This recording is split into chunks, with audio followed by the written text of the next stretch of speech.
40টা রাত তুমি ঘুমাও নাই, 40টা রাত তুমি ঘুমাও নাই, ঘুমের প্রয়োজন তোমার বেশি, তবু নিজে ঘুমাও নাই। আমার নবীরে নিজের উড়াতে ঘুম পাড়ায় দিছো। পাহাড় বেয়ে বেয়ে তুমি উঠছো, নবীকে নিজের পিঠে উঠাইছো। আল্লাহ নবী যখন যার পিঠে উঠছে সেই সবার আগে চলে গেছে। নবীজি আবু বকরের পিঠে, নবী বুরাকের পিঠে বুরাক সকলের আগে চলে গেছে। নবী আবু বকরের পিঠে আবু বকর উম্মতের আগে চলে গেছে। যখন সুবহানাল্লাহ, নবীজিকে আবু বকর পিঠে উঠাইলেন। এইবার নবীজি গুহার ভিতরে ঢুকলেন। আবু বকর সিদ্দিকের উরাতে নবী ঘুমায় পড়লেন। নবীজি ঘুমাইতেছেন। সরওয়ারে দু জাহান রাহমাতুল লিল আলামিন, সরওয়ারে কায়নাত রাহমাতুল লিল আলামিন, শফিউল মুজনাবিন, আল্লাহ পাকের দোস্ত আবু বকর সিদ্দিকের পায়ে ঘুমাইতেছেন, উরাতে ঘুমাইতেছেন। আর সিদ্দিক নয়ন জোড়ায়া, চোখ জোড়ায়া জোড়ায়া নবীর নুরানি চেহারাটা দেখতেছে। আল্লাহু আকবার, জোরে বলেন। আমার নবীর নুরানি চেহারা আবু বকর চোখ জোড়ায় জোড়ায় দেখতেছে। ওই অবস্থায় যেই গুহার যেই গর্তটা তিনি পা দিয়ে আটকায় রাখছেন, কাপড় ছিল না বন্ধ করার, এই গর্তের মধ্যেই ছিল একটা সাপ। এই সাপে সিদ্দিক একবারের পায়ে দিল কামড়, বিষাক্ত সাপের কামড়। পাটার সাথে সাথে সরায় ফেললেন। সাপটা বের হলো, কিছুক্ষণ দাঁড়ায় থাকলো, এরপরে আবার গর্তের ভিতরে চলে গেল। বিষাক্ত সাপের বিষের যন্ত্রণা সিদ্দিক আকবর কেমনে সেটা সহ্য করে গো, কেমনে সহ্য করে? দাঁতে দাঁতে কামড় দিয়া কিরিবিরি খায়া সহ্য করে, তবু নিজের বডিটা নড়াচড়া করেন না, শরীরটা নড়াচড়া করেন না। কারণ শরীর যদি নড়াচড়া করি, আমার মায়া নবীর ঘুম ভেঙে যাবে। আশিক রাসূল কাকে কয় একটু খেয়াল করে শোনো, দিল দিয়া শোনো। আমার নবীর কেমন আশিক সাহাবায়ে কেরাম ছিল। বিষের যন্ত্রণায় চেহারা পর্যন্ত কালো হয়ে যাইতেছে, তবু সিদ্দিক পা নাড়ায় না, বডি নাড়ায় না, দাঁতে দাঁতে কিরিমিরি খায়া হজম করে। কারণ আমার নবীর ঘুম ভাঙলে নবীর কষ্ট হবে। আল্লাহ নবী রহমতের নবী উরাতে ঘুমান। সিদ্দিক আকবর তিনি তো হজম করছেন। বাইরে এই অবস্থায় চোখ থেকে এক ফোঁটা চোখের পানি নবীর পবিত্র গাল মোবারকে পড়ে গেল। যেই মাত্র চোখের গরম পানি নবীজির গাল মোবারকে পড়ছে, সাথে সাথে আমার নবীর ঘুম ভেঙে গেছে। নবীজি ঘুম ভেঙে এইবার তাকায় দেখে সিদ্দিকের চেহারাটা কালো হয়ে গেছে। আল্লাহ, সাহাবায়ে কেরাম কি পরিমাণ ত্যাগ, কি পরিমাণ ধৈর্য, কি পরিমাণ কুরবানি করেছেন রাসূলের একটু আরামের জন্য। জোরে কন্যা সুবহানাল্লাহ। হযরত খুবাইব রাদিয়াল্লাহু তাআলা আনহুকে শুলিতে যখন চড়াবে, আবু সুফিয়ান শুধু এতটুকু কইছিল, খুবাইব তোমাকে তো শুলিতে চলাইয়া এখন আমরা ফাঁসি দিব, নিচ থেকে তীর মারব, তবে একটা কথা যদি তুমি বলো তাহলে তোমার মুক্তি দিয়ে দিব। মারবো না। কোন কথা? কয়েকবার শুধু কও যে তুমি যেখানে এখন ঝুলতেছো এখানে মুহাম্মদ ঝুলতেছে, শুধু এতটুকু মুখে বলবা, বাস্তবে না। বাস্তবে তো মুহাম্মদ সেই কোথায়, তুমি শুধু একবার বলবা যে তোমার জায়গায় মুহাম্মদ এখানে ঝুলতেছে, মুখে শুধু বলবা, বাস্তবে না, তোমারে মুক্তি দিয়ে দিব। হযরত খুবাইব বলে, বেঈমানের দল, আহমকের দল, আমি খুবাইব জীবিত থাকবো আর আমার রাসূলের গায়ে একটা কাঁটা বিদ্ধ হবে, এটা কোনোদিন কল্পনাই করতে পারি না। সেখানে আমার রাসূল ঝুলবে আর আমি এটা মুখ দিয়ে বলবো। তোরা বললে কি, কইলিটা কি তোরা? সাথে সাথে আবু সুফিয়ান কইছিল, মা রাআইতু আহাদান ইউহিব্বু আহাদান কাআসহাবে মুহাম্মাদিন মুহাম্মাদা। আমি পৃথিবীতে এমন কোন মানুষ দেখি নাই যে মানুষ মানুষকে এতটা ভালোবাসতে পারে যতটা ভালোবাসছে মুহাম্মদের সাহাবীরা মুহাম্মদকে। কাফেরদের লিডার আবু সুফিয়ান বলছি, পৃথিবীতে এমনও ভালোবাসা হয় এটা আমি জানতাম না, মুহাম্মদের সাহাবীদেরকে যদি না দেখতাম যে কেউ কাউকে এতটা ভালোবাসতে পারে। আলী রাদিয়াল্লাহু তাআলা তাবুক যুদ্ধ থেকে ফিরে আসতেছেন। নবীজি তাবুক যুদ্ধ থেকে ফিরার পথে আল্লাহ রাসূল সাল্লাল্লাহু আলাইহি ওয়াসাল্লাম বলতেছেন, আলী আমি একটু বিশ্রাম নেব। হযরত আলী সাথে সাথে বয়ে গেছেন, বয়ে বলতেছেন, ইয়া রাসূলুল্লাহ আমার উরাতে ঘুমান। নবীজি উরাতের মধ্যে মাথা রেখে এই মরুভূমিতে নবীজি শুয়ে পড়ছেন। হযরত আলী মনে মনে ভাবছেন নবীজি হয়তো একটু পরে ঘুম থেকে উঠে যাবেন, কিন্তু না, নবীজির চোখ যে লাগছেই, এইদিকে সূর্য লাল হয়ে যাইতেছে। আল্লাহ রাসূল আসরের নামাজ পড়ে ফেলছেন, কিন্তু আলীর কোনো কারণে আসরের নামাজটা বাকি ছিল। আলী মনে মনে ভাবছেন নবীজি ঘুম থেকে উঠলে আমি আসরের নামাজটা পড়বো, কিন্তু এখন তো দেখা যায় রসুলের ঘুম আর ভাঙ্গে না, আবার সূর্য লাল হয়ে সূর্য ডুববে যাইতেছে, আসরের নামাজ তো কাজা হয়ে যাবে। হযরত আলী চিন্তায় পড়ে গেলেন, পেরেশান হয়ে গেছেন। এখন আমি কি করি? আমি কি নবীকে ঘুম ভাঙ্গাবো, নাকি আমার সূর্য ডুবে যাবে, নামাজ কাজা হয়ে যাবে? কোনটা করব? নবীর ঘুম ভাঙ্গাবো নাকি নামাজ কাজা করে ফেলবো? এইবার আলীর মন কয়, আলীরে সাবধান, সূর্য ডুবে যায় ডুবে যাক, নামাজ কাজা হয়ে যায় কাজা হয়ে যাক, তবু মায়ার নবীর ঘুম ভাঙ্গাবি না। সুবহানাল্লাহ। ওয়া কানা আল্লাহু গফুরার রহিমা। আল্লাহ পাক বলেন, যদি কেউ ঈমান আনে, নেক আমল করে, তওবা করে, ইল্লা মান তাবা, তওবা করলো, ঈমান আনলো, নেক আমল করলো, আমি আল্লাহ তার জিন্দেগীর সব গুনাহকে নেকি বানায় দিব। তার জিন্দেগীর সব গুনাহকে নেকি বানায় দিব, গুনাহগুলোকে নেকি দ্বারা বদলায় দিব। এই হলো দলিল। হযরত ওমর বলেন, কিভাবে দলিল একটু বুঝায় বলেন। কই দলিল হলো, যদি ঈমান আনার পর, তওবা করার পর যদি আল্লাহ গুনাহকে নেকি দা পাল্টায় দেয়, তাহলে ওমর তুমি বলো, তুমি ঈমান আনার আগে তোমার জীবনের গুনাহ আমি আবু বকরের চেয়ে কি বেশি না? হযরত ওমর বলেন, আমার জীবনের গুনাহ বেশি। ইসলাম গ্রহণ করার আগে আমি অন্যায় আপনার চেয়ে বেশি করছি। কারণ ইনি তো একটু গরম মানুষ, ঠিক না? ওমর নরম না গরম?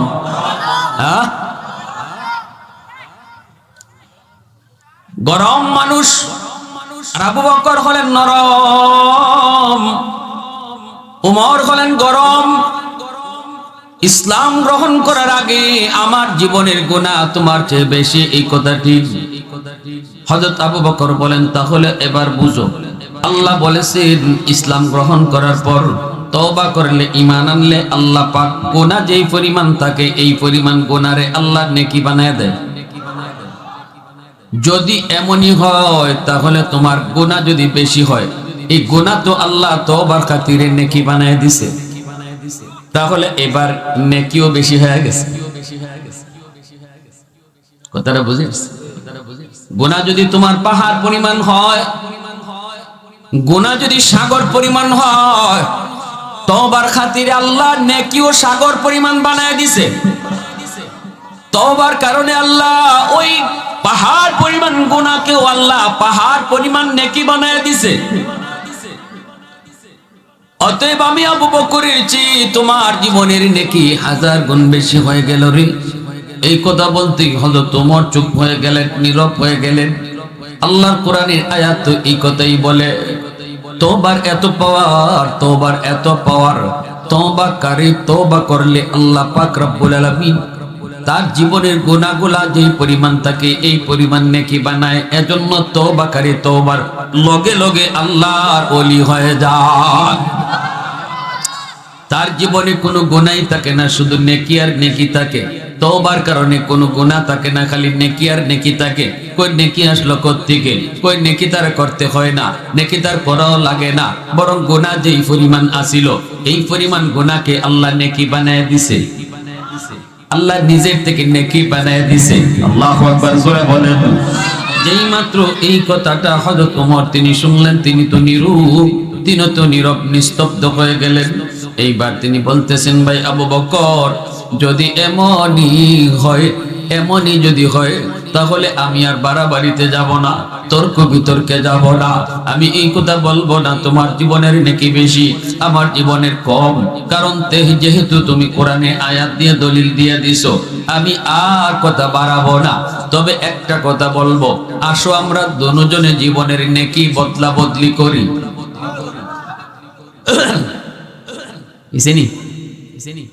তোমার জীবনের নেকি আমারে দিয়া দাও, আর আমার জীবনের সব নেকি তোমারে দিয়া দাও।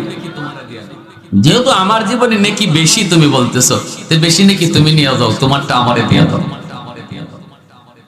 হযরত উমর বলেন, ভাই আবু বকর, জীবনের নেকিও লাগবে না, জীবনের নেকিও না, শুধু আমাকে তুমি এক রাতের নেকি দিবানি রে। একটা রাতের নেকি যদি তুমি আমি উমরকে দাও, আমি উমর আমার জীবনের সব নেকি এক রাতের নেকির বদলা দিয়া দিব। এই কথাটা বলতে আবু বকর তখন বলে, ভাই উমর, সেটা কোন রাতের কথা তুমি বলছো? হযরত উমর তখন নীরব হয়ে গেলেন, চোখ দিয়ে পানি ঝরে। বলার আগেই তার চোখ দিয়ে পানি ঝরতে লাগলো, কান্দেন আর বলেন, ভাই আবু বকর, সেই রাতটা হলো আমার মায়ার নবীর সাথে হিজরতের রাত। যেই রাতে আমার নবীকে নিয়ে তুমি হিজরত করেছ, ওই রাতের নেকিটা আমাকে দিবানি, বিনিময়ে আমি উমর আমার জীবনের সব নেকি তোমাকে দিয়ে দিব। ওই রাত, যেই রাতে তুমি দরজার পাশে দাঁড়ায় ছিলে, নবীজি তিনি ঘরের মধ্যেই তিনি ছিলেন, দুশমন নবীকে চতুর্দিক দিয়ে ঘেরাও করে ফেললো। নবীজির ঘরের চতুর্দিক দিয়ে দুশমন ঘেরাও, আবু জাহেলের নেতৃত্বে সবাই নবীর ঘর ঘেরাও করে ফেললো।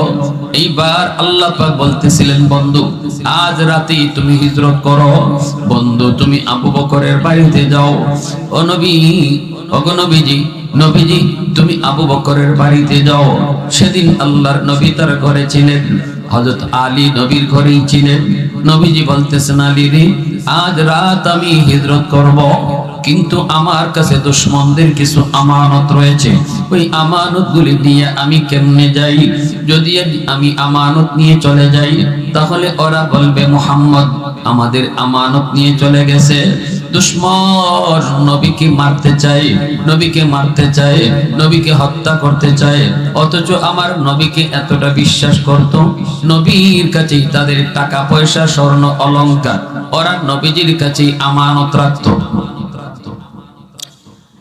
নবীর প্রতি ঈমান আনত না, কিন্তু নবী যে সত্যবাদী বিশ্বস্ত এটা এমন মানা মানত। যারা নবীর ঘরে চতুর্দিক দিয়ে ঘেরাও আমার নবীকে হত্যার জন্য এসেছে, ওরাই আবার নিজেদের ধন দৌলত নবীর কাছে আমানত রেখেছে। আল্লাহ নবী বলে, আলী, আমি যদি এই মুহূর্তে চলে যাই, দুশমন বলবে মুহাম্মদ আমাদের আমানত নিয়ে চলেছে, আমানত নিয়ে চলে গেছে। না না, এমন অপবাদ আমি নবী সইতে পারবো না, আমানতটা আমি তোমার কাছে বুঝাইয়া দিয়ে গেলাম। আরে আলী, তুমি আমানতগুলি বুঝে রাখো, এই যে নেও লিস্ট আমি তোমার কাছে দিয়ে গেলাম, অমুকের এই জিনিস, অমুকের ওই জিনিস, অমুকের অমুক জিনিস তোমাকে বুঝাইয়া দিলাম। আমি চলে যাওয়ার পর তুমি আমানতটা তাদেরকে বুঝাইয়া দিও। আর তুমি আমার চাদরের নিচে তুমি ঘুমাইবানি গো, আমার চাদরের নিচে তুমি ঘুমাইবানি। তুমি যদি আমার চাদরের নিচে ঘুমাও, ওরা মনে করবে মুহাম্মদ ঘুমায় রইছে। ঘুমন্ত অবস্থায় ওরা মারবে না, সিদ্ধান্ত ওদের ঘুমন্ত অবস্থায় মারবে না, সকাল হলে পরে এরা ঘরের ভিতরে ঢুকে মারবে। অতএব আলী, তুমি আমার চাদরের নিচে ঘুমায় পড়ো, তোমাকে মুহাম্মদ মনে করুক, আর আমি আল্লাহর হুকুমে ওদের পাশ দিয়ে চলে যাব। কেমনে যাব সেটা আল্লাহ জানে। আল্লাহু আকবার, আরো যেরকম আল্লাহু আকবার। এ আলী, তুমি পারবানি, রাজিনি? তুমি একটু বলো, চিন্তা করে বলো, চিন্তা করে বলো। রিক্স, শুধু রিক্স না, হাই রিক্স। আমার চাদরের নিচে যদি তুমি ঘুমাও, ওরা তোমাকে মুহাম্মদ মনে করে, এই ঘুমন্ত অবস্থায় আক্রমণ করতে পারে। এবার আলী তুমি বলো রাজি কিনা, একটু চিন্তা করে কও। হযরত আলী বলে, ইয়া রাসূলুল্লাহ, কোনো চিন্তা ফিকির লাগবে না, আমি রাজি আছি। এই বাচ্চাগুলো আওয়াজ করে। আলী বলে, নবী গো, চিন্তা ফিকির লাগবে না, আমি রাজি আছি, আমাকে চাদরের নিচে ঘুম পাড়াইয়া দেন। নবীজির চাদরে আলী তিনি ঘুমায় রইলেন। এইবার নবীজি বের হবেন ঘর থেকে। আল্লাহ কয়, বন্ধু বের হও। নবী কয়, মালিক কেমনে বের হই? ওরা তো চতুর্দিকে ঘেরাও করে রেখেছে, ওরা তো চতুর্দিক ঘেরাও করে রেখেছে। আল্লাহ কয়, বন্ধু দুশমন আইছে এখন, কিন্তু আমি আল্লাহ আইছি আরো বহু আগে। আরো জোরে কোন সুবহানাল্লাহ। আরে এরা আইছে এখন তোমারে মারতো, আর আমি আল্লাহ তোমার পাহারাদার, আইছি আরো বহু আগে। আল্লাহু এক মুষ্টি বালি হাতে নাও, সূরা ইয়াসিনের আয়াত পড়া ফু দাও, সবগুলি দুশমনরে অন্ধ বানায় দিব। নবী এক মুষ্টি বালু হাতে নিলেন। আল্লাহ নবী কয়, আল্লাহ, সামনের দিকে যদি বালু মারি পিছনের দুশমন বেঁচে যায়, পিছনের দিকে যদি মারি সামনের দুশমন বেঁচে যায়, ডান দিকে যদি মারি বামের দুশমন বেঁচে যায়, কেমনে কি করব? আল্লাহ কয়, বন্ধু, ধুলাবালি মারা তোমার কাম, চতুর্দিকের দুশমনকে অন্ধ বানায় দেওয়া আমি আল্লাহর কাম। তোমার কাম তুমি করো, আমার কাম আমি করব, ঠিক না? তোমার কাম তুমি করো, আমার কাম আমি করব। নবীজি এক মুষ্টি ধুলা উড়ায় মারলেন, সবগুলি দুশমনকে আল্লাহ অন্ধ বানায় দিলেন। সব খালি চোখ কসলায়, খালি কই কিতাব পড়ছে, কিতাব পড়ছে, চোখ কসলায়। এই সুযোগে আল্লাহ কয়, বন্ধু, এখন এরা দাঁড়িয়ে দিয়ে যাওগা।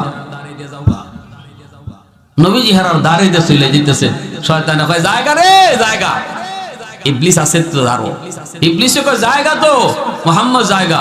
কয়, কই যায়? কয়, তোরা চোখ কসলাইতেছো আর এই ফাঁকিতে মুহাম্মদ গেছে গা। আবু জাহেল ঘরের ভিতরে ঢুকছে, ঢুকিয়ে দেখে চাদর তুললেই দেখে আলী ঘুমায় রয়েছে। হাই হাই, ঠিকই তো মুহাম্মদ তো চলে গেছে। এখন তো চতুর্দিকে লোক পাঠাই দিছে, 100 উট পুরস্কার মুহাম্মদ রে যে দরবার, চতুর্দিকে লোক ছুটছে। আর আল্লাহ বলছে, বন্ধু, তুমি আবু বকরের দরজায় যাও। আমি আপনি যদি আল্লাহকে প্রশ্ন করি, আল্লাহ, তোমার হাবিব তো আমানত রেখে গেছে আলীর হাতে, তুমি তোমার আমানত কার কাছে পাঠাইছো? আল্লাহ কইব, আমি আমার আমানত আবু বকরের কাছে পাঠাইছি। সুবহানাল্লাহ। সেই আবু বকর কত দামি! সিদ্দিক আকবরের দরজার পাশে গভীর রাতে নবী যেয়ে দাঁড়ালেন। দাঁড়িয়ে আস্তে করে নবী ডাক দিলেন, আবু বকর। গভীর রাতে দরজার পাশে নবী আস্তে করে ডাক দিলেন, আবু বকর। জোরে ডাক দেওয়া যায় না, কারণ দুশমন পিছনেতে আসতেছে। ডাকটা আস্তে করে দিতে দেরি হলো, কিন্তু আবু বকর সিদ্দিকের দরজা খুলতে দেরি হলো না। নবীকে, আবু বকর, এত তাড়াতাড়ি কেমন করে তুমি দরজা খুলেছ? তুমি কি ঘুমাও নেই? সিদ্দিক তখন নবীকে বুকে জড়ায় কান্দা, নবী গো, 40 দিন আগে আপনি বলেছিলেন, আবু বকর, রেডি তাইকো, প্রস্তুত তাইকো, সতর্ক তাইকো, যে কোনো এক রাতে তোমাকে নিয়ে আমি হিজরত করব। নবী গো, 40 দিন আগে আপনি এই কথা আমাকে বলেছিলেন। সেই দিন থেকে আমি আবু বকর আজও পর্যন্ত কোন রাতে বিছানায় পিঠ লাগাই না গো নবী। সারাটা রাত আমি দরজার পাশে দাঁড়ায় অপেক্ষা করি, কখন আমার দিনের নবী সে দরজার পাশে ডাক দিবে। যদি দরজা খুলতে দেরি হয়, নবীর কষ্ট হবে, এজন্য আমি বিছানায় পিঠ লাগাই না, দরজার পাশে দাঁড়ায় দাঁড়ায় সারা রাত অপেক্ষা করি। এজন্য ডাক দিতে দেরি হয়েছে, খুলতে দেরি হয় নাই। দুরকম সুবহানাল্লাহ, আরেকটু দুরকম সুবহানাল্লাহ। सिद्दीक तेरा नाम से इस्लाम रहेगा, सिद्दीक तेरा नाम से इस्लाम रहेगा, दुनिया की सदाकत में तेरा नाम रहेगा, दुनिया की सदाकत में तेरा नाम रहेगा, फारूक तेरा नाम से इस्लाम रहेगा, दुनिया की अदालत में तेरा नाम रहेगा, दुनिया की अदालत में तेरा नाम रहेगा, उस्मान तेरा नाम से इस्लाम रहेगा, दुनिया की सखावत में तेरा नाम रहेगा, हैदर तेरा नाम से इस्लाम रहेगा, दुनिया की शजाअत में तेरा नाम रहेगा, मुआविया तेरा नाम से इस्लाम रहेगा, दुनिया की सियासत में तेरा नाम रहेगा, दुनिया की सियासत में तेरा नाम रहेगा। मुसलमाনের আওয়াজ এখন আল্লাহু আকবার। বাইরে বন্ধুরা, হযরত ওমর চোখের পানি জড়ায় জড়ায় সিদ্দিক আকবরকে বলতেছে, ভাই আবু বকর, ওই রাতের নেকিটা আমাকে তুমি দাও, যেই রাতে তুমি 40টা রাত তুমি দরজার পাশে দাঁড়ানো ছিলি, আমার নবীর অপেক্ষায় তুমি দাঁড়ানো ছিলে, বিছানায় তুমি পিঠ লাগাও নাই, নবীজি ডাক দিতে তোমার দেরি হলো না। এরপরে নবীকে নিয়ে তুমি রওনা দিলে। আস্তে আস্তে তোমরা সেই গুহার কিনারায় চলে আসলে। সেই গুহা গারে সুর, সেটা তো পাহাড়ের উপরে, অনেক উপরে, একটা পাহাড়ের অনেক উপরে সেই গুহা। এই পাহাড়ের নিচে আইসা মায়ার নবীকে নিয়ে গুহার মধ্যে অবস্থান করবে, একটু লুকাবে, আত্মগোপন করবে। কিন্তু গুহায় উঠতে গেলে পাহাড় বেয়ে বেয়ে উঠতে হয়। সেদিন তুমি আমার মায়ার নবীকে পাহাড় বাইতে দাও নাই রে। তুমি তো আমার রহমতের নবীকে নিজের পিঠে উঠাইছো, নিজের পিঠে উঠাইয়া নিজে পাহাড় বায়া বায়া সেই গুহায় গিয়া পড়ছ। ওই রাতের নেকি, ওই রাতের নেকি, ওই রাতের নেকি। গুহার কিনারায় নবীকে নিয়ে পৌঁছলা। এরপরও নবীকে তুমি আগে ঢুকতে দাও নাই, নিজেই যে আগে ঢুকছো। আর বলেছ নবী গো আপনি আগে ঢুকবেন না, আপনি গুহার কিনারায় দাঁড়ান, আমি আগে যায় ঢুকি। যদি ওই গুহার ভিতরে কোনো হিংস্র জীব জানোয়ার থাকে, আমি আবু বকরকে মেরে ফেলুক, খেয়ে ফেলুক, উম্মতের তেমন ক্ষতি হবে না। কিন্তু যদি আপনার কোনো ক্ষতি হয় গো নবী, উম্মত সেই মাসুল দিতে পারবে না। গোটা উম্মত হালাক হয়ে যাবে, গোটা উম্মত হালাক হয়ে যাবে যদি আপনার কোনো ক্ষতি হয়। আমি আগে ঢুকি, আপনি এই জায়গায় দাঁড়ান। আমার মায়ার নবীকে তুমি এই গুহার মুখে দাঁড় করায়া নিচে যে আগে ঢুকছো, ঢুইকা সবগুলি গর্তের মুখ তুমি পাগড়ি সিরা সিরা গর্তের মুখগুলা কাপড় দিয়ে তুমি ঢাকছো, বন্ধ করেছ। একটা গর্তের মুখ বন্ধ করার মতো কাপড় তোমার কাছে ছিল না। এই গর্তটা নিজের পা দিয়ে তুমি আটকায় রাখছো। আর নবীকে বলেছো নবী গো আপনি গুহার ভিতরে ঢুকেন, এবার আপনি ভিতরে আসেন। নবীজি ভিতরে আসলেন। এবার নবীকে বলতেছো ইয়া রাসূলুল্লাহ বড় কষ্ট হয়েছে গো নবী, আপনি একটু বিশ্রাম নেন, আপনি একটু আমার উরুতে ঘুমান। সেদিন আমার নবীকে নিজের উরাতে তুমি ঘুম পাড়ায় দিছো রে ভাই আবু বকর, অথচ ঘুমের প্রয়োজনটা তোমার বেশি ছিল। 40টা রাত তুমি ঘুমাও নাই, 40টা রাত তুমি ঘুমাও নাই, ঘুমের প্রয়োজন তোমার বেশি, তবু নিজে ঘুমাও নাই। আমার নবীরে নিজের উরাতে ঘুম পাড়ায় দিছো। পাহাড় বেয়ে বেয়ে তুমি উঠছো, নবীকে নিজের পিঠে উঠাইছো। আল্লাহ নবী যখন যার পিঠে উঠছে সেই সবার আগে চলে গেছে। নবী যে আবু বকরের পিঠে, নবী বুরাকের পিঠে বুরাক সকলের আগে চলে গেছে। নবী আবু বকরের পিঠে আবু বকর উম্মতের আগে চলে গেছে। যখন সুবহানাল্লাহ নবীজিকে আবু বকর পিঠে উঠাইলেন। এইবার নবীজি গুহার ভিতরে ঢুকলেন। আবু বকর সিদ্দিকের উরাতে নবী ঘুমায় পড়লেন। নবীজি ঘুমাইতেছেন। সরওয়ারে দু জাহান রাহমাতুল লিল আলামিন, সরওয়ারে কায়নাত রাহমাতুল লিল আলামিন, শফিউল মুজনাবিন, আল্লাহ পাকের দোস্ত আবু বকর সিদ্দিকের পায়ে ঘুমাইতেছেন, উরাতে ঘুমাইতেছেন। আর সিদ্দিক নয়ন জোড়ায়া, চোখ জোড়ায়া জোড়ায়া নবীর নুরানি চেহারাটা দেখতেছে। আল্লাহু আকবার, জোরে বলেন। আমার নবীর নুরানি চেহারা আবু বকর চোখ জোড়ায় জোড়ায় দেখতেছে। ওই অবস্থায় যেই গুহা, যেই গর্তটা তিনি পা দিয়ে আটকায় রাখছেন, কাপড় ছিল না বন্ধ করার, এই গর্তের মধ্যেই ছিল একটা সাপ। এই সাপে সিদ্দিক আকবরের পায়ে দিল কামড়, বিষাক্ত সাপের কামড়। পাটার সাথে সাথে সরায় ফেললেন, সাপটা বের হলো, কিছুক্ষণ দাঁড়ায় থাকলো, এরপরে আবার গর্তের ভিতরে চলে গেল। বিষাক্ত সাপের বিষের যন্ত্রণা সিদ্দিক আকবর কেমনে সেটা সহ্য করে গো, কেমনে সহ্য করে? দাঁতে দাঁতে কামড় দিয়া কিরিবিরি খায়া সহ্য করে, তবু নিজের বডিটা নড়াচড়া করেন না, শরীরটা নড়াচড়া করেন না। কারণ শরীর যদি নড়াচড়া করি আমার মায়া নবীর ঘুম ভেঙে যাবে। আশিক রাসূল কাকে কয় একটু খেয়াল করে শোনো, দিল দিয়া শোনো। আমার নবীর কেমন আশিক সাহাবায়ে কেরাম ছিল। বিষের যন্ত্রণায় চেহারা পর্যন্ত কালো হয়ে যাইতেছে, তবু সিদ্দিক পা নাড়ায় না, বডি নাড়ায় না, দাঁতে দাঁতে কিরিমিরি খায়া হজম করে। কারণ আমার নবীর ঘুম ভাঙলে নবীর কষ্ট হবে। আল্লাহ নবী রহমতের নবী উরাতে ঘুমান। সিদ্দিক আকবর তিনি তো হজম করছেন। বাইরে এই অবস্থায় চোখ থেকে এক ফোঁটা চোখের পানি নবীর পবিত্র গাল মোবারকে পড়ে গেল। যেই মাত্র চোখের গরম পানি নবীজির গাল মুবারকে পড়ছে, সাথে সাথে আমার নবীর ঘুম ভেঙে গেছে। নবীজি ঘুম ভেঙে এইবার তাকায় দেখে সিদ্দিকের চেহারাটা কালো হয়ে গেছে। আল্লাহ, সাহাবায়ে কেরাম কি পরিমাণ ত্যাগ, কি পরিমাণ ধৈর্য, কি পরিমাণ কুরবানি করেছেন রাসূলের একটু আরামের জন্য। জোরে কন্যা সুবহানাল্লাহ।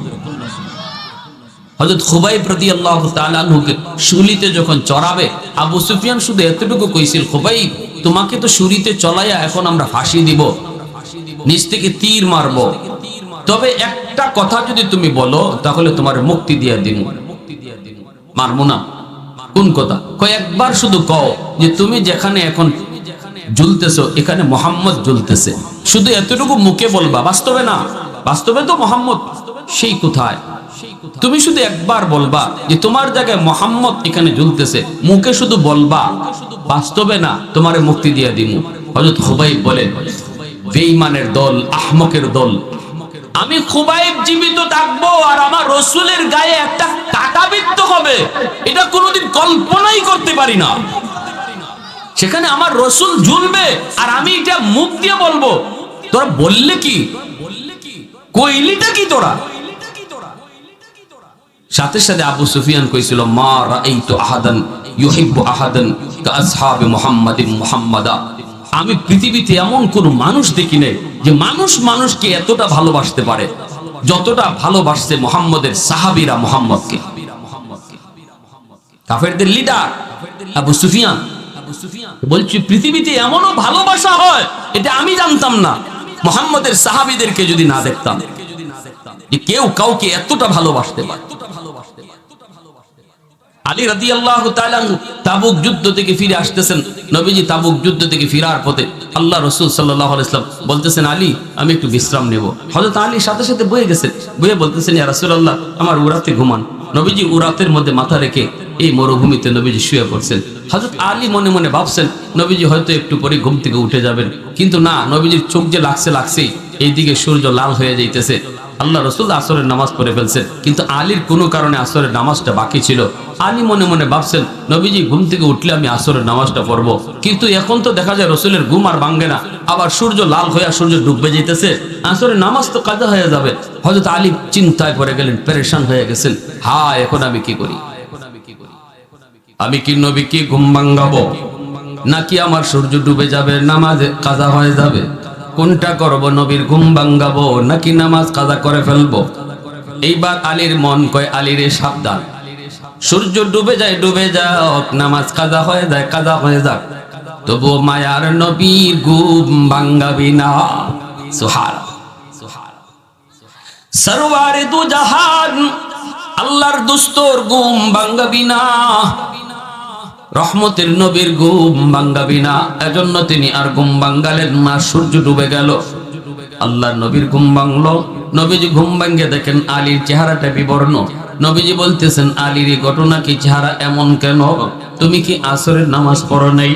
সাথে সাথে তিনি বলতেছেন কান্না জড়িত কণ্ঠে, নবী গো, আমি মনে করছিলাম আপনি একটু পরেই ঘুম থেকে উঠে যাবেন, এজন্য আমি আপনাকে কিছু বলি নাই। আল্লাহর নবী কয়, আলী রে আবার কেন ডাক দিলি না? আলী কয়, না গো নবী, আমার মন বলে না আপনাকে ডাক দিব না, ডাক দিলে আপনার ঘুম ভাঙলে কষ্ট হবে, এজন্য আমি আপনাকে ডাক দেই নাই। সূর্য ডুবে গেছে, ডুবে যাক।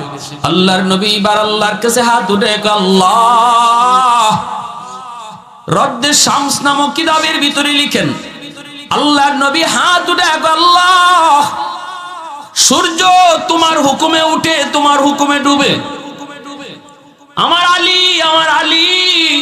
আজকে তোমার দুস্তর আরামের দিকে খেয়াল করার কারণে আসরের নামাজ পড়তে পারে নাই, তোমার সূর্য ডুবে গেছে। আল্লাহ আমার আলী ওয়াক্ত মতো নামাজ পড়তে হবে, টাইম মতো নামাজ পড়তে হবে, সূর্য উপরে থাকতেই নামাজ পড়তে হবে, কারণ সূর্য ডুবছে তোমার বন্ধুর আরামের দিকে খেয়াল কইরা হাত তোমার কাছে উঠাইলাম, এই হাত নামাবো না, হাত উপরে থাকতে থাকতে সূর্য আবার আকাশে উঠাইয়া দাও। আল্লাহু আকবার, জোরে কোন। সূর্য আবার আকাশে উঠাও, আকাশে উঠাও। যেন আমার আলী টাইম মতো নামাজ পড়তে পারে। আল্লাহ নবীর হাত উপরে থাকতে থাকতে আল্লাহ পাক ডুবন্ত সূর্য আবার আকাশে উঠায়া দিয়েছেন। আলী টাইম মতোই নামাজ আদায় করেছে। জোরে কন্যা সুবহানাল্লাহ, আরো জোরে সুবহানাল্লাহ। उल्फत में तेरी वैसी ने दंदान को तोरा, बू बकर उमर नक्श कदम तेरा न छोड़ा।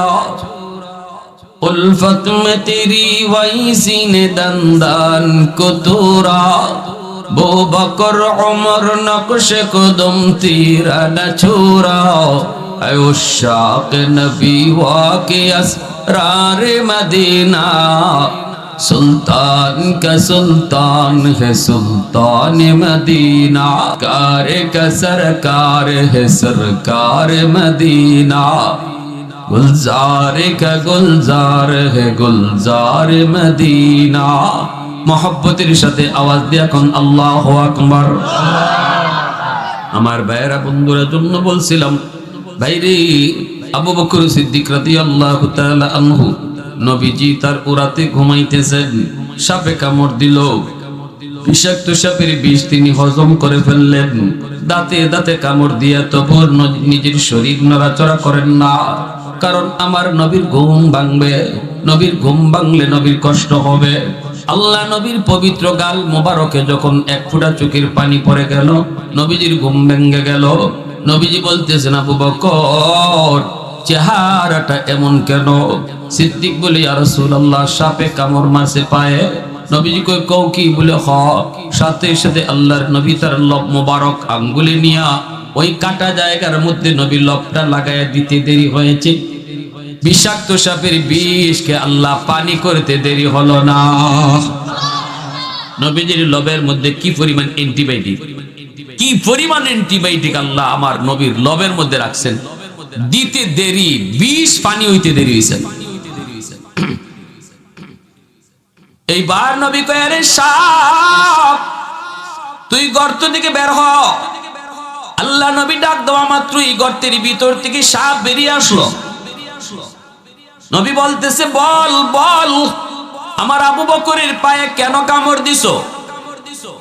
সাথে সাথে আল্লাহ পাক সাপের জবান আল্লাহ খুলে দিয়েছেন। এই ক্ষমতা আল্লাহর আছে না নাই?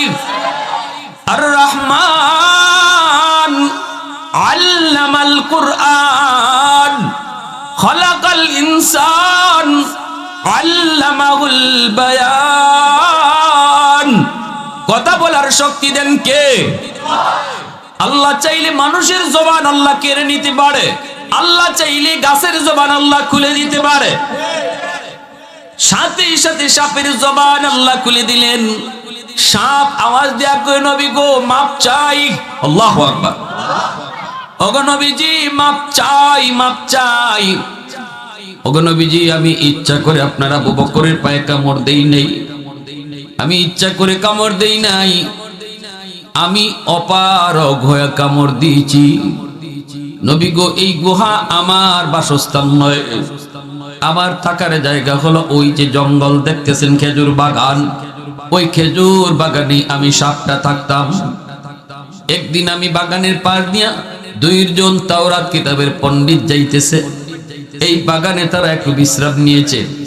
একজন আরেকজনকে বলতেছে, দোস্ত ওই যে দেখো একটা গুহা দেখা যায়, এই গুহাটার নাম হলো গারে সুর। এই গুহার কথাই আল্লাহ তাওরাত কিতাবে উল্লেখ করেছেন। এই সেই গুহা, যেই গুহায় আখেরি নবী, রহমতের নবী হিজরতের রাতে অবস্থান করবেন। আমি এই কথাটা শুনে ফেলেছি গো নবী। সেদিন থেকে আমি আমার বাসস্থান পরিবর্তন করে গুহায় অবস্থান নিয়েছি, শুধু এক নজর আপনাকে দেখার জন্য। এক নজর শুধু আপনাকে দেখবো, বেশি দূর খাইতেও যাই না। কোথায় কখন কোন টাইমে জানি আপনি ডুইকে আবার চলে যান, আমি আপনারে দেখতে না পারি। কষ্ট করে গুহার মধ্যে অবস্থান করতেছি দীর্ঘদিন। প্রতীক্ষার পর আজকে আমার সেই স্বপ্ন পূরণ হতে চলেছে। আমার রহমতের নবীকে এক নজর আমি দেখতে পারবো, কিন্তু আপনার আবু বকরের পায়ের কারণে বের হতে পারি না। আমার গর্তের আর কোনো মুখ নাই, অন্য কোথাও দিয়া বের হওয়ার সুযোগও নাই। এজন্য আমি চেষ্টা করেছি, বের হওয়ার পারি নাই, কোথাও কোনো সুযোগ নাই। বাধ্য হয়ে আমি আবু বকরের পায়ে কামড় দিয়েছি গো নবী, যেন পাটা সরায়। পাটা সরানোর পর আমি বের হইয়া আমার দীর্ঘদিনের মনের আশা আমি পূরণ করেছি আপনার নুরানি চেহারা দেখার পর। নবী গো আমি মাপ চাই, মাপ চাই। ভাইরা বন্ধুরা, সিদ্দিক আকবরের সামনে হযরত ওমর এই কথাগুলি বলতেছেন আর চোখের পানি জোরে কাঁদতেছে আর বলতেছে, ভাই আবু বকর, জিন্দেগির নেকি লাগবে না, শুধু ওই একটা রাতের নেকি আমাকে দিয়ে দাও, আমি ওমর আমার জীবনের সব নেকি দিয়ে দিব। আবু বকর সিদ্দিক বলে, ভাই ওমর, তাহলে তো একটু জানা দরকার এই রাতে আমার কি পরিমাণ নেকি হয়েছে, এটা তো আগে একটু বোঝা দরকার, জানা দরকার। চলো, আমি নিজেও তো জানি না এই রাতে কি পরিমাণ নেকি হয়েছে, আমার তো জানা নাই। চলো আমরা নবীজির কাছে যাই, আল্লাহর নবীর কাছে গিয়ে একটু জানি এই রাতে আমার কি পরিমাণ নেকি হলো। আগে তো জানতে হবে, তারপরে তো বদলা বদলি করার কথা, আগে তো নিজেরটা নিজে বুঝতে হবে। দুজন চলে আসলেন নবীজির কাছে, আল্লাহর নবীর কাছে চলে আসলেন। আইসা দুজন সালাম জানালেন। নবীজি দেখতেছেন দুজন শ্বশুরায় হাজির, দুইজনই মায়ের নবীর শ্বশুর, দুইজনই নবীজির। আবু বকর সিদ্দিক নবীর মাতুন নবী, আবু বকর সিদ্দিক নবীর কি, হযরত ওমর নবীর কি, হযরত উসমান নবীর কি, ওহন শ্বশুর, ওই তালে তালে সবই শ্বশুর। জামাই, জামাই সিলেটি ভাষা কয় দামান, আমরা বাংলা বানিয়াসঙ্গের ভাষা কয় নামাই। হযরত আলী, এটা তো পারবা, এটা তো কমন। হযরত আলী নবীজির কি, জওয়ান যুবকরা মাতে না, যুবকরা কয়, এই তো সাধারণ জ্ঞান ভাই, এগুলা তো ইসলামের বেসিক নলেজ, ঠিক না? হ্যাঁ, কঠিন কোনো প্রশ্ন করলে নীরব থাকতে, এগুলা তো নীরব থাকার কথা না, জটপট উত্তর। হযরত আলী নবীজির জামাই, নবীজির কোন মেয়ে হযরত আলীর কাছে ছিল? জোরে কও, পিছন থেকে কও। খাতুনে জান্নাত মা ফাতেমা রাদিয়াল্লাহু তাআলা আনহা, নবীজির কলিজার টুকরা মেয়ে ফাতেমা হযরত আলীর ঘরে, ঠিক না? তাইলে চার খলিফার প্রথম দুই খলিফা নবীজির শ্বশুর, আর পরের দুই খলিফা নবীজির জামাই। এটা মনে থাকবো সারা জীবন, সারা জীবন মনে থাকবো ইনশাআল্লাহ। বাপ মা কিছু জিনিস সন্তানকে শিশুকালে নিজেরা, বাপ মা যারা আছেন, আমরা কিছু জিনিস, কিছু কথা, ইসলামের মৌলিক কথা সন্তানকে ঘরে শিখাইতে হয়। সালাম কালাম বাপ মা সন্তানরে শিখাও, খাওয়ানোর দোয়া সন্তানরে মা শিখাও, ঘুমের দোয়া সন্তানকে মা শিখাও। এটা বাপ মার দায়িত্ব। বাপ মা সন্তানের প্রথম শিক্ষক, আর ঘর হলো তার প্রথম বিদ্যালয়। শিশু বাচ্চাটা ঘরের মধ্যে যা দেখে, যা শিখে, যা শুনে, এটা মরণ পর্যন্ত তার আসর করে। এটা তার ব্রেইনের মধ্যে, জেহেনের মধ্যে, মেমোরির মধ্যে রেকর্ড হয়ে থাকে। মা যা শিখায়, বাবা যা শিখায়। এজন্য শিশুকালে বাচ্চাদেরকে বাপ মার অনেক কিছু শিখানোর আছে, কারণ বাপ মা তার প্রথম শিক্ষক, আর ঘর তার প্রথম বিদ্যালয়। এজন্য আমার বাচ্চারা ঘরে কি দেখবে, কি শিখবে, কি বুঝবে, কি শুনবে, এটা বাপ মা ভুল করলে চলবে না। এখানে বাপ মা সঠিক সিদ্ধান্ত নিতে হবে। যদি নেই, তাহলে আমার সন্তানের ভবিষ্যৎ আলোকিত। সন্তান দুনিয়াতে আইসে যেমন জান্নাতি হইয়া, কবরেও যাইব জান্নাতি হইয়া। আর যদি বাপ মা এই জায়গায় আমরা ভুল করি, আমার সন্তানকে কি দেখানোর কথা ছিল আর দেখাইতেছি কি, আমার সন্তানকে কি শোনানোর কথা ছিল শোনাইতেছি কি, আমার সন্তানকে শোনাইবার কথা কোরআন তেলাওয়াতের আওয়াজ, আমার সন্তানকে দেখাইবার কথা নামাজ পড়ানোর দৃশ্য, আমার সন্তানকে দেখাইবার কথা কোরআন পড়ার দৃশ্য, এগুলা না কইরা যদি গান বাজনার আওয়াজ তার কানে শোনাই, যদি তার নাচ গানের দৃশ্য তার চোখে দেখাই, এই সন্তান আইছিল দুনিয়াতে জান্নাতি হইয়া, আমি বাপ মার কারণে হইতেছে জাহান্নামী। কিয়ামতের ময়দানে এই সন্তান আল্লাহর আদালতে মামলা দিবে, রব্বানা আতিহিম দিফাইনি মিনাল আযাব ওয়াল আনহুম লানান কাবীরা। আল্লাহ, আমার বাপরে ডাকো, আমার মারে ডাকো, কেন আজকে আমি জাহান্নামী? আমার বাপ মা জবাব দিক। আমার বাপ মার কাছ থেকে জবাব নাও, তারা আমারে কি দেখানোর কথা ছিল দেখাইলো কি, কি শিখাইবার কথা ছিল শিখাইলো কি, কি ফরাইবার কথা ছিল ফরাইলো কি। আল্লাহ আমারে তো ওই ফরাইবার কথা যেই ফরাতে তোমার পরিচয় আছে, আমারে তো ওই পড়ালেখা করাইবার কথা যেই পড়ালেখায় আখিরাতের কথা আছে, আমারে তো ওই পড়ালেখা করাইবার কথা যেই পড়ালেখায় নামাজের কথা আছে। নামাজ শেখায় নাই, ব্যাঙ্গের ফাল শিখাইছে, ঠিক কিনা? আমারে নামাজ শিখায় নাই, সাইকেল দৌড়ানি শিখাইছে। আল্লাহর পরিচয় শিখায় নাই, আকদম বাকদম ঘোরাডুম সাজে শিখাইছে। আমার রাসূলকে জিবরাইল কয়, নবী গো আপনি পড়ুন, ইকরা। জাবালে নূর গারে হেরা জিবরাইল আয়েশা বলতেছেন, নবী গো আপনি পড়েন, ইকরা। নবী কয় কের পড়া? আমি পড়া জানি না। জিবরাইল আবার কয়, নবী গো আপনি পড়েন। নবী কয় না আমি পড়া জানি না। আল্লাহ জিবরাইল আবার কয়, নবী গো পড়েন। নবী কয় কের পড়া? পড়া জানি না। তখন জিবরাইল কয়, ইকরা বিসমি রাব্বিকাল্লাযী খালাক, পড়েন আপনি আপনার রবের নামে। এইবার রাসূল মুস্কি হাসিয়া কয়, হ্যাঁ এখন পড়তে পারি, যেই পড়ার মধ্যে আমার আল্লাহর নাম আছে, এই পড়ালেখা এখন আমি অবশ্যই পড়ব। আর যখন তুমি বলতেছো আমারে পড়েন, আমার আল্লাহর নাম ছাড়া কিসের পড়া? এই পড়া আমি রাসূল পড়বো না। আমার আল্লাহর নাম ছাড়া, আমার আল্লাহর পরিচিতি ছাড়া যেই পড়া, এটা পড়াই হইতে পারে না। ওই পড়ালেখার দ্বারা মানুষ হওয়া যায় না। যেই পড়ালেখায় আল্লাহর পরিচিতি নাই, আখিরাতের ভয় নাই, এই পড়ালেখা বইরা যে যত বড় শিক্ষিত হইব, এ তত বড় ডাকাইত হইব। কথাটা শক্ত হইলো, কোন লাগছে? এ তত বড় ডাকাইত হইব। 20,000 টাকা 30,000 টাকার লোভে পইরা ডাক্তার যদি কয় নরমাল ডেলিভারি কেসের রোগীরাও যদি কয় সিজার করাই লাগবে, নাইলে মাও মরবো বাচ্চাও মরবো, দিল তোমার ভয় লাগাইয়া। এখন তুমি জমি বেচো আর বাড়ি বেচো, তোমার কি যায় না যায় এই খবর ডাক্তারের নেওয়ার দরকার নেই। তো ডাক্তারের দরকার হলো 20,000 টাকার লোক পড়ছে, এই ডাক্তারের ডাক্তার কইবেন না ডাকাইত কইবেন? খালি ডাকাইত না, ওরা ডাকায়। এর ডাক্তার হইছে ঠিক, মানুষ হইতে পারছে না, কারণ তার পড়ালেখা আছে, কিন্তু এই পড়ালেখায় আমার আল্লাহর পরিচয় নাই, আখিরাতের ফিকির নয়। কলিজায় এই শিক্ষা দেওয়া হয় নাই, এ জীবন নয়, মরণের পরের জীবনই আসল জীবন। এই সবক তারা দেওয়া হয় নাই, এই স্লোগান কলিজায় দেওয়া হয় নাই। এই জীবনের প্রতিটা কাজের হিসাব আমার আল্লাহর সামনে দিতে হবে, এই সবক তারে শেখানো হয় নাই। এজন্যই রাসূল কইছে, ও জিবরাইল কের ফোরা, খালি কও ফোরো কের ফোরা, আমার আল্লাহর নাম ছাড়া আবার ফোরা কে? যখনই জিবরাইল কয় ফরেন আপনার আল্লাহর নামে, তখনই রাসূল ফোরা শুরু করছে। এজন্য বলবো সাবধান, সন্তানকে স্কুলে 5 বছর পড়ানোর কোনো দরকার নেই, প্রাইমারিতে 5 বছর পড়ানোর কোনো দরকার নেই। 5টা বছর নুরানি মাদ্রাসায় পড়ান, নুরানি মাদ্রাসায় 5টা বছর পড়ান। এই 5 বছরে আপনার সন্তানকে মুসলমানের বাচ্চা আগে বানান, আগে তাহলে মুসলমানের বাচ্চা বানান, এরপরে ডাক্তারের বাচ্চা বানাইবেন, ইঞ্জিনিয়ার বানাইবেন, পাইলট বানাইবেন, যা বানান আগে মুসলমানের বাচ্চা বানাইতে হবে। আমার সন্তানের বড় পরিচয় ডাক্তার নয়, আমার সন্তানের বড় পরিচয় সে মুসলমানের সন্তান। এজন্য সবার আগে তার মুসলমানি শিখতে হবে। কারা কারা রাজি আছেন একটু হাত তুলে আল্লাহকে দেখা। আল্লাহ কবুল করো, জোরে কোন আমিন। 5 বছর নুরানি মাদ্রাসায় পড়াইবেন, এরপরে তার হাই স্কুলে দিবেন।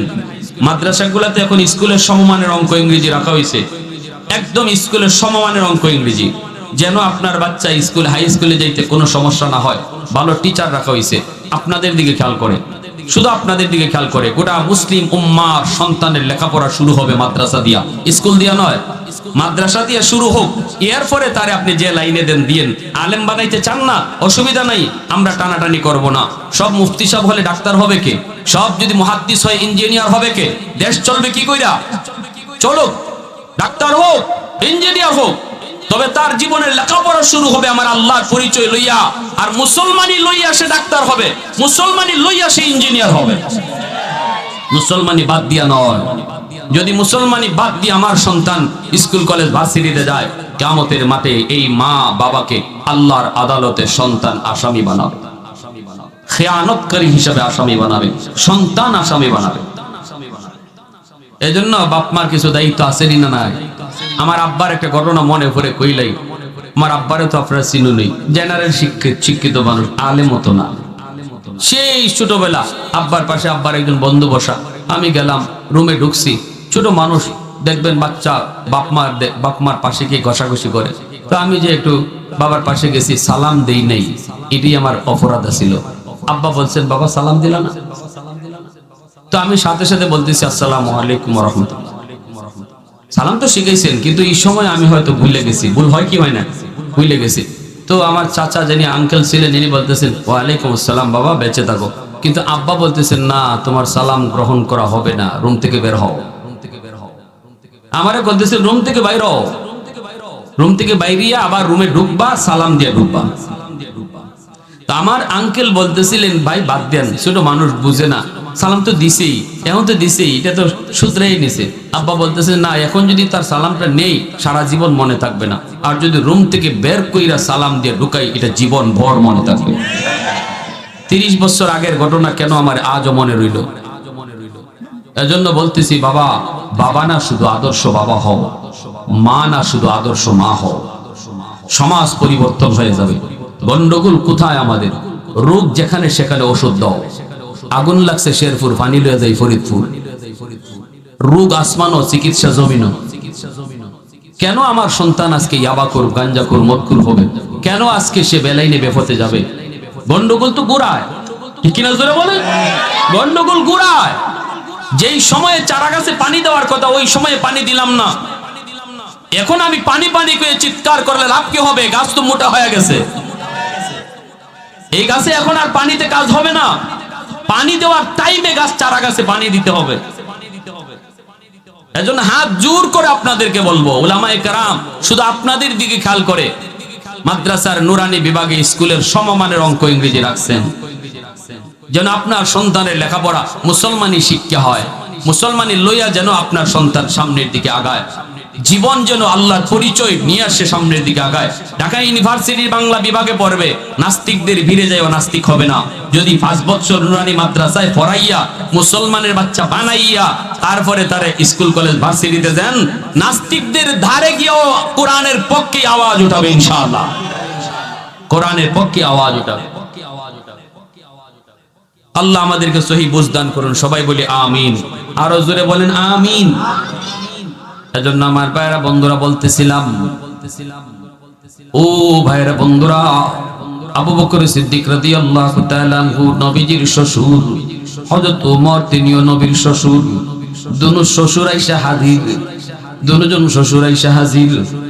আল্লাহ নবী রহমতের নবীর ঘরে আবু বকর সিদ্দিকের মেয়ে নাম কি? আম্মাজান আয়েশা সিদ্দিকা রাদিয়াল্লাহু তাআলা আনহা। তিনি আবু বকর সিদ্দিকের মেয়ে, নবীজির পবিত্র বিবি। স্বামী স্ত্রীর ভিতরে মাঝে মাঝে একটু গন্ডগোল হয়নি না হয় না? একটু ঝগড়াঝাটি হয়নি না হয় না? হ্যাঁ, এর লাগি কিতা ভাজুন লিয়ে ফিটানি শুরু করে দিতে। আল্লাহ রসুলের জীবনে এমন ঘটছে, আম্মাজানের সাথে রসুলের একটু একটু মন কষাকষি হয়েছে। এটা মান অভিমান স্বামী স্ত্রীর ভিতর হতেই পারে। মহব্বত আর ভালোবাসা বিয়ার আগে নয়, মহব্বত আর ভালোবাসা হবে বিয়ার পরে স্বামী স্ত্রীর মধ্যে। আল্লাহ রসুল সাল্লাল্লাহু আলাইহি ইসলামের ভালোবাসা কি পরিমাণ ছিল, ওই ভালোবাসার মধ্যে একটু টুকটাক বাজাবাজি হতেই পারে। আম্মাজান একটু অভিমান করছেন, নবীও একটু অভিমান করছেন। দুইজনের জায়গাতে রাইট। নবী কই আমি ঠিক, আম্মাজান কই আমি ঠিক। এইবার এখন কেডা ঠিক আর কেডা বেঠিক, এটা কেডায় বিচার করতো? আল্লাহ রসুল কয় 3 নম্বর কেউরে আনি, বিচারক একজন আনি, আয়সা দেখি কার ভুল আর কার সঠিক। আম্মাজান কয় ঠিক আছে আপনি আনেন। আল্লাহ রসুলকে কারে আনতাম? আম্মাজান কয় আপনার দ্বারে মন চায় তারে আনেন। রসুল কয় তোমার আব্বারে আনলি, বুঝেনি কাম। এখন যদি মেয়ে বউ যদি শুনে যে বিচারক যিনি আইতেছেন তাই আব্বা, তে তো মহা খুশি, ঠিক কিনা? তে তো রায় আমার পক্ষে আইব। হযরত আবু বকর সিদ্দিককে নবী ডাকছেন, আওসেন একটা গড় বিচার করন লাগে। সিদ্দিক আকবর আইসেন ফিরে আল্লাহ রসুল সাল্লাল্লাহু আলাইহি ওয়াসাল্লাম দাঁড়ানো, আম্মাজান আয়েশাও দাঁড়ানো। রসুলকে আবু বকর একটা বিচার করন লাগে, তোমার বিচারের লাগে আনছি। কে সঠিক, আমি সঠিক না আয়েশা সঠিক? এবার একটু বিচার করতে হয়। দেখো নিজের বেটি দেখে, নিজের মেয়ে দেখে আবার হক লইও না। আবু বকর সিদ্দিক তো দাঁড়াই রয়েছে, ভিতরে ভিতরে খেপতাছে ও যে আজকে আমার রসুল আর তুমি আমার মেয়ে হইয়া রসুলের সাথে ঝগড়া করিয়া বিচারক পর্যন্ত আমারে আনাই লিছো। আচ্ছা বুঝে লই কি তা খবর। এইবার আল্লাহ রসুল কইতেছে, আয়সা তুমি আগে কইবাই না আমি আগে কইতাম? বিচারকে বিচার করবার আগে স্টেটমেন্ট দেওয়ার লাগে না নি? দুই পক্ষের তো স্টেটমেন্ট লাগে। এক পক্ষের তো খালি শুনলে হয় না, দুই পক্ষের স্টেটমেন্ট শুনলে বিচার করণ লাগে। তো আল্লাহ রসুল কইতেছে, আয়সা স্টেটমেন্টটা তুমি আগে দিবাই না আমি আগে দিব? আম্মাজান কইতেছেন আপনি আগে দেন, তবে যা কইবার সত্য কথা কইলেন, ওই লাগাই দিছেন চেষ্টা, যেটা কইবা। কারণ একটু মান অভিমান যে রইছে, ভিতরে তো গুসা আছে, গুসা আছেনি না না, ও গুসার চুটে এই কথাটা কইলেছেন, যেটা কইবা যা কইন হাসা কইউন। আল্লাহ রসুল হজম করে লিছেন এই কথাটা, কিন্তু আবু বকর হজম করতে পারছেন, সিদ্দিক আকবর হজম করতে পারেন না এই কথাটা। এত ওজন, এত ভারী ছিল এই কথাটা, এত হিট করছে সিদ্দিকের, সাথে সাথে চেহারা বিবর্ণ হয়ে গেছে, বডি ফুলে গেছে। আমার রসুলের ব্যাপারে আমার মাইয়া কইলটা কি, যে আপনি যা কইবার সত্য কইেন। আজও পর্যন্ত মক্কার কাফিররা পর্যন্ত পারলো না আমার রসুল একটা মিছা কথা কইছেন প্রমাণ করত। সেখানে আমার রসুলের ব্যাপারে আমার মেয়ে এটা কইল কি, কইলি কি তুই, কই ওই দৌড় দিয়ে গিয়ে ওই মেরে এমন জোরে একটা চর, এক চরে গালের মধ্যে এমন জোরে চর দিছেন, আম্মাজান জাগার মধ্যে গুইরা মাটি ফইরিয়া দৌড় দিয়ে গিয়ে আল্লাহ রসুলের পিছে গিয়ে এমনি আঞ্জা দিয়ে দূরে কইতেছেন, ইয়া রাসূলুল্লাহ আমারে বাঁচান। আবু বকর সিদ্দিক আবার গেছেন, গুসার চুটে আবার গেছেন মারতা। রসুল এমনি হাতটা দিয়া আম্মাজান রে এভাবে সেভ করে বলতেছেন, আবু বকর সাবধান, যেখানে আছে সেখানে দাঁড়াও। সাথে সাথে সিদ্দিক দাঁড়ায় গেছে, রসুলের মেজাজও গরম। নবী বলতেছেন, আবু বকর বিচার করতে আনছি, মারতে আনি নাই। আল্লাহু আকবার, জোরে কোন, আর জোরে কোন। আমরা ওই লোক হইতাম আরো মারো, কিতা কইতাম, এখন তো আমার দ্বারা ইলাই যাও নিবাই যাও, আমরা ওই কথা কইতাম। কিন্তু আল্লাহ রসুল কইতেছেন সাবধান, আবু বকর মারতে আনি নাই, বিচার করতে আনছি, হাত তুলছো কেন। সিদ্দিক আকবর সাথে সাথে চুপ নীরব দাঁড়ায় রয়েছে। আল্লাহ রসুল গুসা কারে করে, নবীজি বলতেছেন যাও, তোমার বিচার লাগবে না, বের হও ঘর থেকে। সিদ্দিক আকবর চুপচাপ রুম থেকে বের হয়ে গেছে, রুমের বাইরে গিয়ে দাঁড়ায় রয়েছে। এমনি আল্লাহ রসুল ঘুরে দাঁড়াইছেন, ঘুরে ধরে আম্মাদানকে বুকের সাথে বুক মিলাইয়া আদর খাইতেছেন, আর মুচকি হাসি দিয়া কইতেছেন, আয়সা আজকে আমি না থাকলে তো তোমার আব্বাই তোমার মেরেই লিত। আম্মাদান সাথে সাথে রসুলের বুকে মাথা লাগাই মাপ চাইতেছেন, ইয়া রাসূলুল্লাহ ভুল হয়েছে, মাফ করে দেন। দুইজনে হাসতেছেন, দুইজনে হাসতেছেন। আবু বকর সিদ্দিক ঘরে ঢুকে কইলে, কোন জাতের বিচার আমি বুঝলাম না। হ্যাঁ, এই ছিল রাসূল করিম সাল্লাল্লাহু আলাইহি ইসলামের আদর্শ। এই হলো আমার নবী, আপনার নবী। সেই নবীর আদর্শ কই, আমরা কি এগুলা মানি, শুনি, বুঝি? আমরা আমার মতো চলতেছি। সিদ্দিক বলি, ইয়া রাসূলুল্লাহ ঝামেলা বাচ্চা উমরের সাথে। উমর কয় তার জীবনের সব নেকি আমারে দিয়ে দিব, আর আমার জীবনের এক রাতের নেকি নিতে চায়। কয় রাতের, জোরে কোন, কয় রাতের? এক রাতে মেহমান নিয়ে আসেন, এক রাতের নেকি। এখন ইয়া রাসূলুল্লাহ ওই রাতের নেকি যে কি পরিমাণ এটা তো আমি জানি না, আপনার কাছে আইছি আমরা শুধু জানার জন্য ওই রাতে আমার কি পরিমাণ নেকি হইছে। আল্লাহ রসুল বলে, আবু বকর এটা কোন রাতের কথা বলছো? সিদ্দিক আকবর বলে, ইয়া রাসূলুল্লাহ সেই রাতটা হলো আপনার সাথে হিজরতের রাত। আল্লাহ নবী নীরব নিস্তব্ধ হয়ে গেলেন। নবীজি এইবার তিনি ডাক দিয়া বলেন, আবু বকর রে, জীবনের নেকি তোমরা বদলা বদলি করবা কি করবা না আমি জানি না, সিদ্ধান্ত আমি দেব না, তোমাদের ইচ্ছা। কিন্তু যেটা তুমি জানতে চেয়েছো, ওই রাতে তোমার কি পরিমাণ নেকি হয়েছে এটা আমি তোমাকে বলি, শোনো। ও আবু বকর, ওই এক রাতের নেকি যদি তোমার এক পাল্লায় রাখা হয়, আর উমর সহ গোটা উম্মতের নেকি যদি এক পাল্লায় রাখা হয়, তোমার পাল্লা পারি হয়ে যাবে। আরেকটু জোরে কন্যা সুবহানাল্লাহ, আরো জোরে সুবহানাল্লাহ। सिद्दीक तेरा नाम से इस्लाम रहेगा। একটু আগান, একটু আগান, এক মিনিট, একটা মিনিট ভাই, আধা মিনিটের ভিতরে একটু আগায় যান গা। লা ইলাহা ইল্লাল্লাহ। একটু চার আঙ্গুল জায়গাও যদি থাকে এক বাইরে জায়গা দেন, আল্লাহ আপনাকে জান্নাতে জায়গা করে দিবে। লা ইলাহা ইল্লাল্লাহ, লা ইলাহা ইল্লাল্লাহ, লা ইলাহা ইল্লাল্লাহ, লা ইলাহা ইল্লাল্লাহ।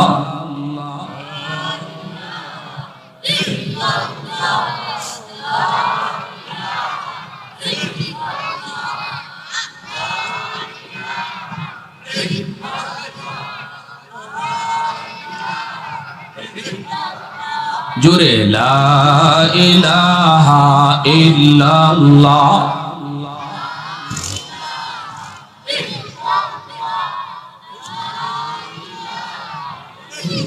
লা ইলাহা ইল্লাল্লাহু মুহাম্মাদুর রাসূলুল্লাহ। জোরে সুরে বলি সাল্লাল্লাহু আলাইহি ওয়াসাল্লাম। তাহলে আবু বকর সিদ্দিক জানলেন ওই এক রাতের নেকি যদি এক পাল্লায় রাখা হয়, আর উমর না খালি উমরের জীবনের নেকি সহ গোটা মুসলিম উম্মতের নেকি যদি এক পাল্লায় রাখা হয়, রসুল বলেন আবু বকরের এক রাতের নেকির পাল্লা ভারী হয়ে যাবে। সাথে সাথে সিদ্দিক বলে, বাইরে উমর, আমি বদলাইতে রাজি না। এজন্য আল্লাহ পাক রব্বুল আলামিন কয়, শুনো, তওবাকারী তওবার কারণে তার জিন্দেগির সব নেকি গুনাহ আল্লাহ নেকি বানায় দেয়। এই মজলিসে যারা আসছি আর যারা বসছি, জীবনে কম বেশি নেকি গুনাহ, কম বেশি গুনাহ সবার জীবনে আসেনি না নাই? এই যুবক, শয়তানের দুকায় পড়ে, নফসের খায়ের সাথে পড়ে, অন্যায় করেছো, গুনাহ করেছো, কিন্তু মনে মনে তোমার ইচ্ছা হলো নামাজ ধরবো, আল্লাহরে খুশি করব, কিন্তু তাকায় দেখো, ডান দিকে তাকাইলে দেখবা তোমার খেলার সাথী কবরে চলে গেছে, বাম দিকে তাকাইলে দেখবা তোমার বন্ধু কবরে চলে গেছে। তারও জীবনে এমন ইচ্ছা ছিল গুনাহ ছাড়বে, তারও জীবনে এমন ইচ্ছা ছিল আল্লাহকে খুশি করবে, কিন্তু সেই টাইমটা সে পায় নাই, সেই সুযোগটা তার জীবনে আর হয় নাই। অতএব না না, টাইম ধইরা তওবা না, তওবা করতে হয় মুহূর্তের ভিতরে। আল্লাহ পাক রব্বুল আলামিন এই জায়গায় বসার আগে আমার নামটা হয়তো ছিল গুনাহগারের খাতায়, কিন্তু এই মুহূর্তে যদি আমি মাহফিলে বইসা বলি, আল্লাহ, জীবনে যত গুনাহ করেছি আর করবো না গো মালিক, গতকাল তো এমন ছিল বন্ধুর সাথে কথা কইছি, আজকেই তার কবরের ঠিকানা, আল্লাহ, সন্ধ্যার সময় একসাথে বইয়া চা খাইছি, গভীর রাতে বন্ধুর মৃত্যুর সংবাদ, এমন কত ঘটনা আমার আপনার জীবনে ঘটে। এই রাত কার জীবনের শেষ রাত কেউ জানি না, কার জীবনের মাহফিল এই মাহফিল কেউ জানি না। এজন্য যদি বসার আগে আমি ছিলাম নাম গুনাহগারের তালিকায়, আর এখন যদি তওবা করি, আল্লাহ, আর জীবনে নাফরমানি করব না, আর জীবনে তোমারে নারাজ করব না, আল্লাহ পাক মুহূর্তের ভিতরে আমার নামটা গুনাহগারের তালিকা থেকে কাইটা ওলির খাতায় উঠায় দিবে। চেয়ারম্যানের হাত ধরে তওবা করতে হয় না, ইমাম সাহেবের হাত ধরেও তওবা করতে হয় না, গুনার কথা কাউকে শোনাইও তওবা করতে হয় না। দিলে দিলে যদি আমি আল্লাহকে বলি, আল্লাহ, আল্লাহ, ভুল করেছি, আর না, আর জীবনে করব না। আমার এই কথাটা আমার পাশে যে বসা সেও শুনলো না, কিন্তু দিলের কথাটা শুনছেন কে? একটু জোরে বলো, কে? আল্লাহ শুনছে। আল্লাহকে, বান্দা, কেউ শুনলো না তোর দিলের কথা, আমি আল্লাহ শুনলাম, যা, তোর নাম আমি ওলির খাতায় উঠাইয়া দিছি। সব গুনাহকে আল্লাহ মাফ করছে, শুধু তা না, গুনাহ যেই পরিমাণ আছিল এই পরিমাণ নেকি বানায়া দিছে। অতএব খাতি দিলে তওবা আজকে কারা কারা করতে রাজি আছেন? একটু হাত উঠে আল্লাহকে দেখান।